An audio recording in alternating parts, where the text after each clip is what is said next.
ఏపీలో ఆర్థిక ఇబ్బందులున్న ఆటో డ్రైవర్లకు 15,000 ఇచ్చామన్న పవన్ వ్యాఖ్యలకు మాజీ మంత్రి గుడివాడ అమర్నాథ్ కౌంటర్ ఇచ్చారు. జగనిచ్చిన పథకాలు అమలు చేయలేకపోతే ప్రజలు తిరుగుబాటు వస్తుందన్న భయంతో చేస్తున్నారని ఎద్దేవా చేశారు.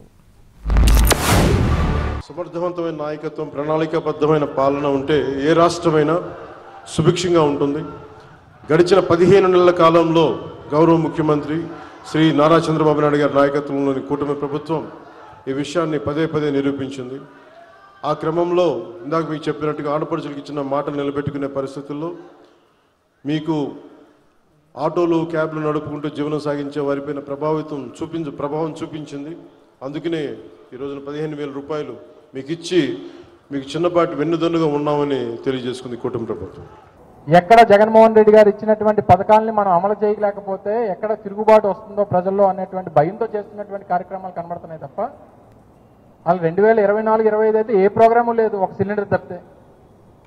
2025-26 అది సిలిండరు లేదు, అన్నదాత సుఖీభావ పూర్తిగా డబ్బు లేదు.